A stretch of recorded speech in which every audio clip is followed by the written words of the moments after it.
Hi, if you've watched my first two episodes, you'll know that the best thing for audio is to just make sure that you get that microphone as close as possible to your mouth. Now you might think I'm using a wireless system at the moment because I'm a very long way away from the camera, but actually I'm not, and the audio is hopefully remaining consistent. It's a bit cold and windy, and hopefully the wind isn't interfering too much with my coordinated cover on my microphone, but hopefully you're getting the idea now. I'm getting closer to the camera because actually what I'm using is a Zoom H1n recorder.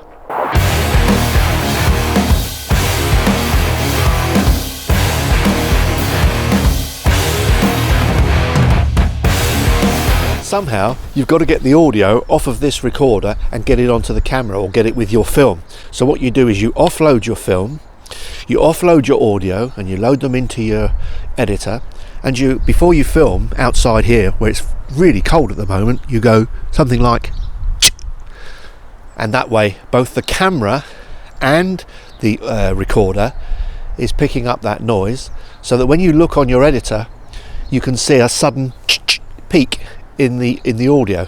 All you've got to do is line the two up and your audio is now lined up. If you want to get really posh, there is an app you can use, and you just basically click it like that,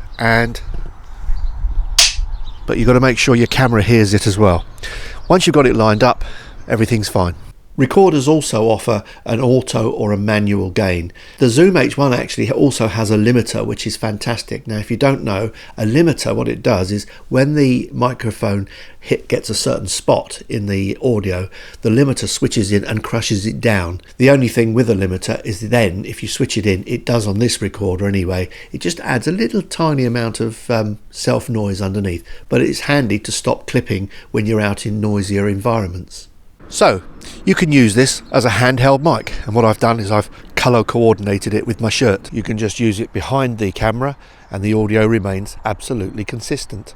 Of course, if you want to, you can just use it to record ambience and put it on later. For this rather daft shot, I'm not actually talking on the film. I did it later and I recorded the ambience on the recorder while I was there. Or something else that I do is I leave it somewhere just out of shot as a plant, or inside the shot and it's hidden away. In this case I could just put it on the table below. You can see it's just here.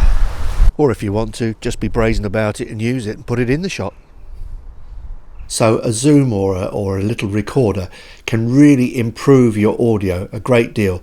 Hopefully you can hear that the clarity has been improved massively with the addition of an external recorder. It takes more effort, but if you want better audio, it's definitely worth it. If you like my videos, please subscribe, and I hope to see you next time. Cheers for now.